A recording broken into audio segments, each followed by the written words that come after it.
I still remember the day everything changed in my marriage, even though back then, I tried convincing myself that we were simply going through a rough patch. My name is Mike, and for a long time, I assumed my life was on a stable and happy course. I met my wife, Jen, back when we were both college students. She was radiant big smile, easy laugh, and a steadfast dedication to her own future. On the surface, we seemed like the perfect couple.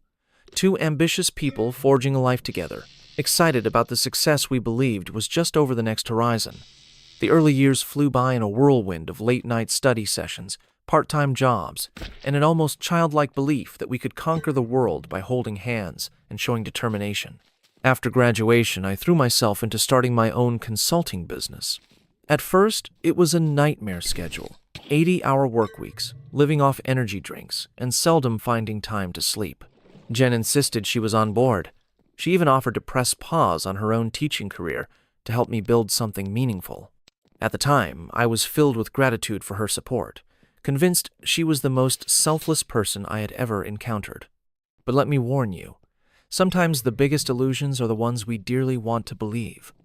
I was so eager to see her as a hero that I missed the signs telling me something wasn't right.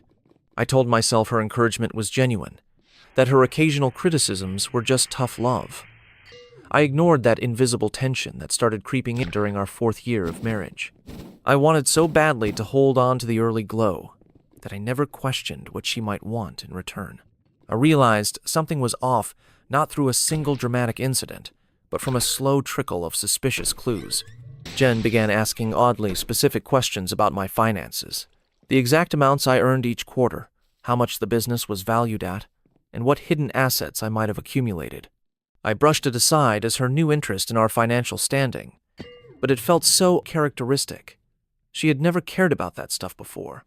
And then she started taking discreet pictures of any statements I left out.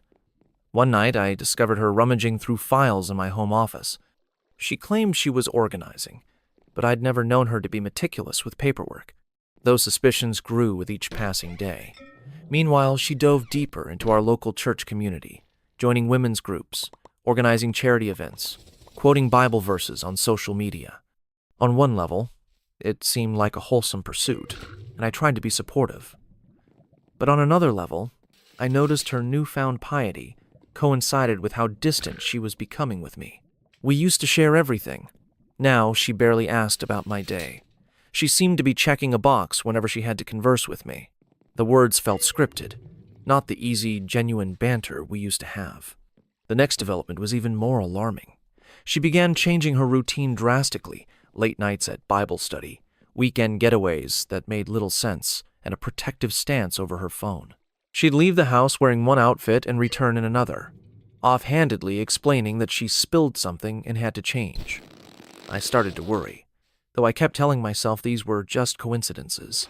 I was sure that no matter what changed, Jen would never do anything to truly hurt me. How wrong I was. Eventually, I checked her iPad's location services by accident. That was how I discovered she had been frequenting the same apartment complex twice a week, staying for 2 to 3 hours each time. My stomach churned. I had known, deep down, that something was going on, but seeing that digital evidence brought it all crashing to the forefront of my mind. I decided to leave work early one Thursday to observe for myself. So I parked near the complex, waiting, hoping in some twisted way that I was being paranoid, and that none of it was real. At exactly 2 p.m., Jen's car pulled into the parking lot. A few minutes later, another car, driven by a tall, muscular man with a tribal tattoo down his arm, pulled up right next to her. I watched them both head to the building, arms around each other's waists, looking like they couldn't wait to get inside. My heart felt like it had turned to stone. I snapped a few photos from a distance, anger and heartbreak coiling inside me as I realized I was watching my wife, the woman I had once trusted more than anyone, stroll into another man's apartment in broad daylight. I felt a surge of fury that almost propelled me out of the car. But I fought it back, knowing that if I confronted them then and there, I'd be playing directly into her hands. She could spin the confrontation however she wanted. Instead, I told myself to stay calm. If I wanted real payback, or even just a chance to preserve my future, I had to gather cold, hard evidence. Rage can be loud and self-destructive, but revenge is much quieter when it starts taking shape. I watched them return about 2 hours later, laughing as they parted ways. It felt like a dagger twisting deeper. In that moment, something inside me changed forever. The trust, the illusions, the hope that we could somehow fix our marriage. I realized that Jen was gone, in spirit, if not yet in law. When I saw them kiss, I made up my mind. I wouldn't be the broken husband begging for explanations. I would turn this situation around in a way she wouldn't see coming. I learned the other man's name, Eric, by snooping through Jen's phone later that week. Her text messages painted a wretched picture. This wasn't a spontaneous fling. They'd been discussing a long-term future and even joked about how clueless I was. I read messages where she assured him she would file for divorce when the time was right, which apparently included manipulating me financially. She planned to demand alimony and use my money to start a fresh life with him. They laughed about the timing and seemed utterly confident they were on the winning side. It's amazing how someone you once cherished can turn out to be a calculated stranger, but I refused to fall apart. Instead, I quietly gathered every last piece of proof: screenshots of their texts, hotel receipts, photos of their rendezvous, and even recordings of calls where she laid out her grand plan. While Jen believed I was a mindless workaholic, too busy to suspect anything, I was preparing for the biggest betrayal I'd ever face. One evening, she came home with her clothes wrinkled and hair a mess. She barely looked at me. I didn't press. I had learned by then that confrontation leads nowhere when your opponent feels cornered. I also started consulting my accountant after work hours, making moves to protect my business. I prepaid my office lease, paid down certain debts, bought new equipment, and shifted how I drew my salary so that, on paper, my company would appear less profitable. These were all legal changes, but they had the effect of limiting what might be calculated as my personal income. I also opened a second personal bank account, moving small amounts of money over time in a way that wouldn't look suspicious. That hidden second account became my financial lifeline. I was determined that when Jen finally made her move, she wouldn't get the gold mine she expected. Once I'd set that in motion, I braced myself for her to drop the bomb. Oddly enough, she ended up doing me a favor by unveiling her scheme earlier than I anticipated. One day, I arrived home from work to find her sitting on the couch, looking smug. She calmly announced she was pregnant. I froze because we hadn't been together in a very long time. Before I even asked a single question, she declared that the baby wasn't mine, and she wanted a divorce. Right then, my last ounce of hope that this might end amicably drained away.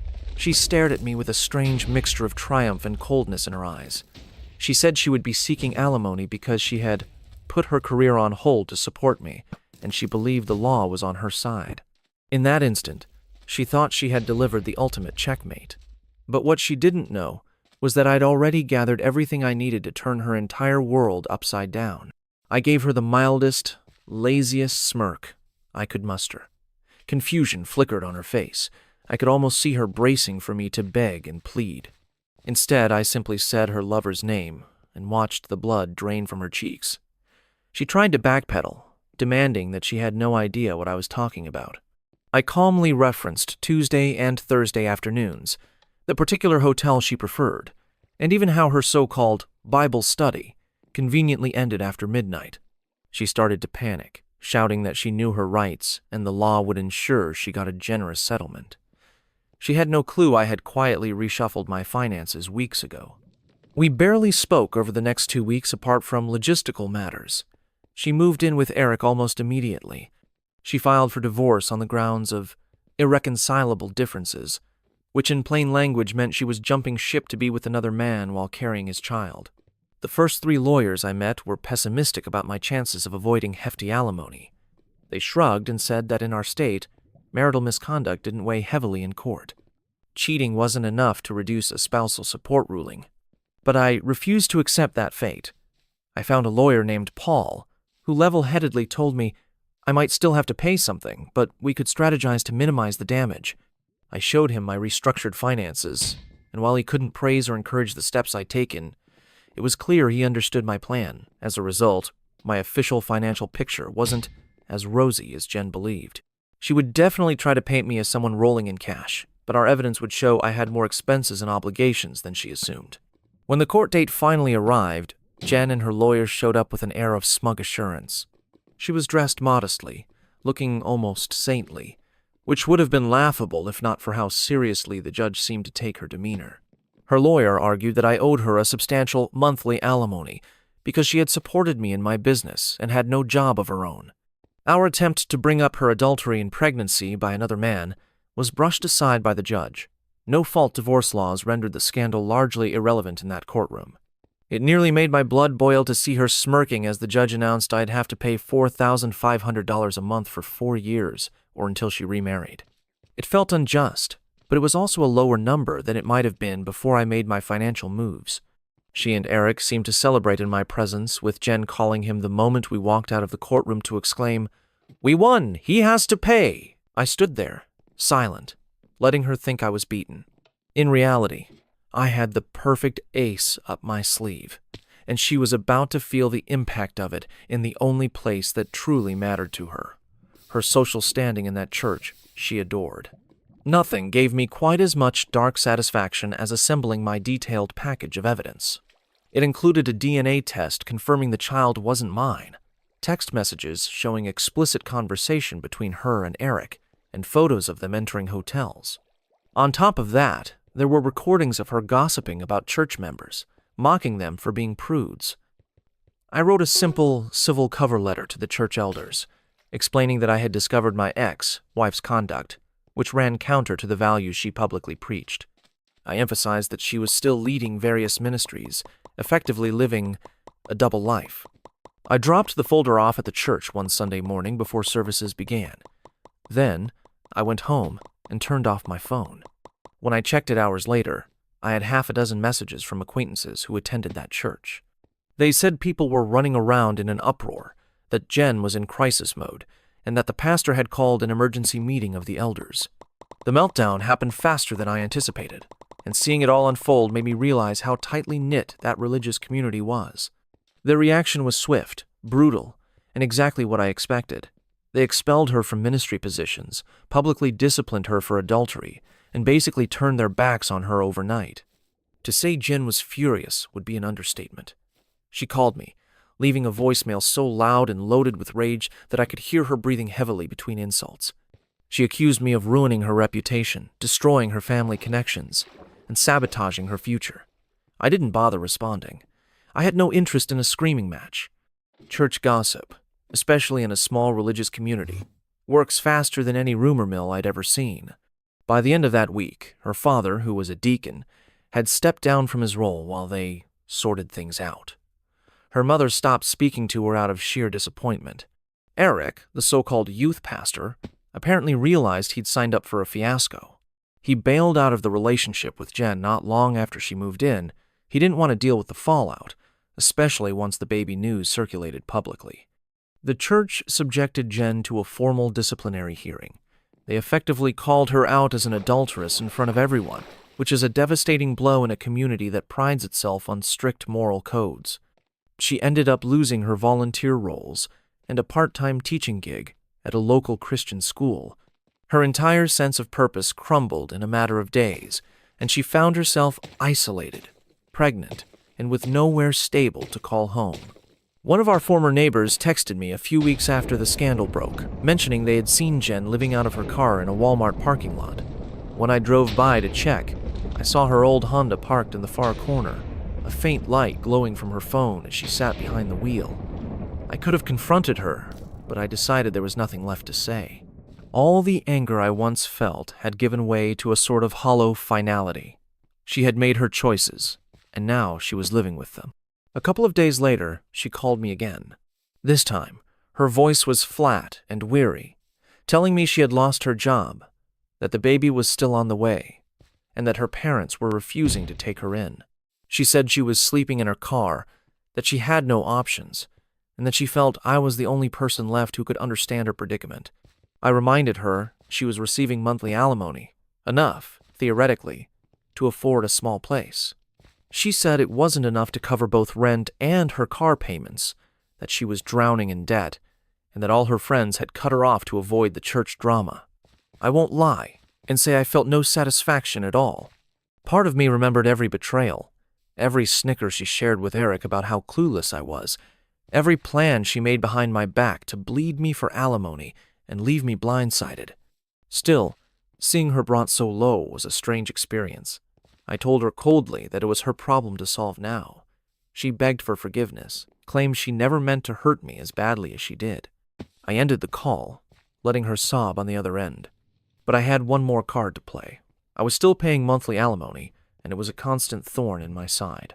The checks reminded me of the injustice of giving money to someone who had deceived me. So, I made a decision. I called her a few days later and made an offer. I would give her a one-time lump sum if she would sign away all future claims to alimony. That would free me, once and for all, from having to think about her every month. She hesitated at first, saying her lawyer had advised her to maintain the monthly payments. I pointed out that her lawyer wasn't the one living in a car. I also casually lied that I was looking into moving overseas for business expansion, which could complicate alimony enforcement. I gave her a strict 24-hour window to decide, telling her that if she refused, I'd start challenging the existing alimony order, leaving her with nothing during a long legal battle. Desperate as she was, she capitulated. We met at my lawyer's office the next day. She looked worn out and rattled, her hair unbrushed, heavy bags under her eyes. The paperwork was ready for her signature, stating that for a single lump sum of $90,000, she released me from all future obligations. I had the cashier's check in hand. The irony was that $90,000 was far less than what she would have raked in over 4 years. But it must have seemed like a miracle in that moment. She signed in silence, tears glistening in her eyes, then grabbed the check like a lifeline. She mumbled something that sounded like relief and regret as she walked out the door. My lawyer shook his head and said most men in my position might not have given her a cent.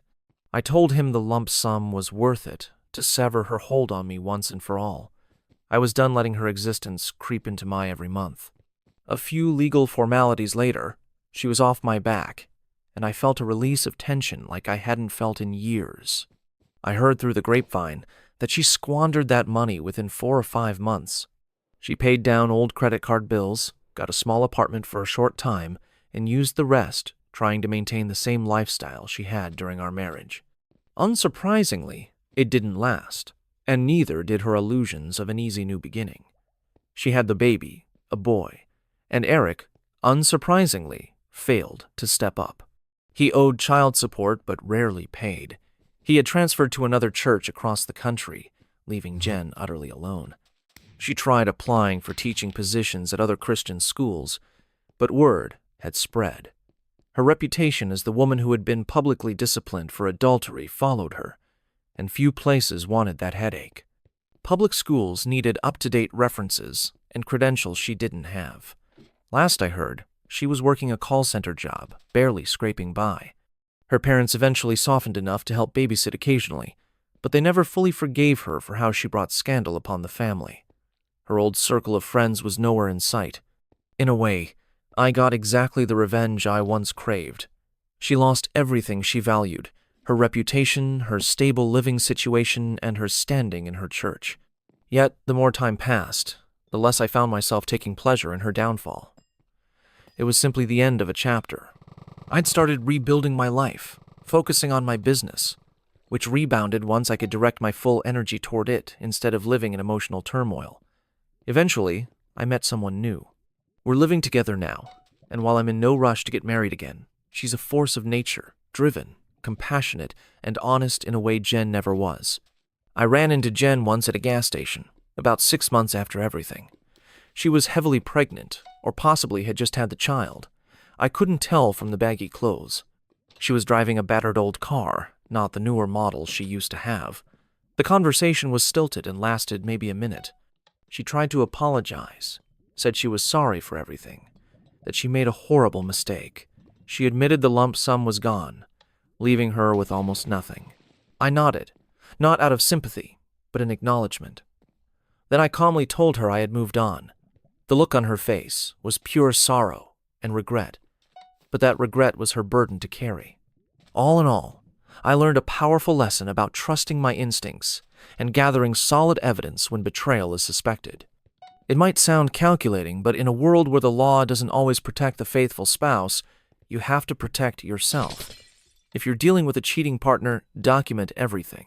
You never know if it will come in handy, and sometimes presenting the truth in the right forum can wield more power than you realize. I won't pretend everything in my life is a fairy tale now.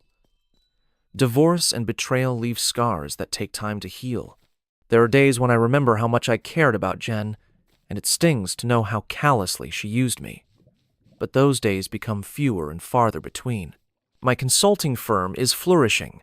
I have new hobbies like mountain biking and even started taking guitar lessons. More importantly, I've built a healthy relationship with a woman who doesn't play games or hide secrets. In a strange sense, Jen set me free to discover a better version of myself.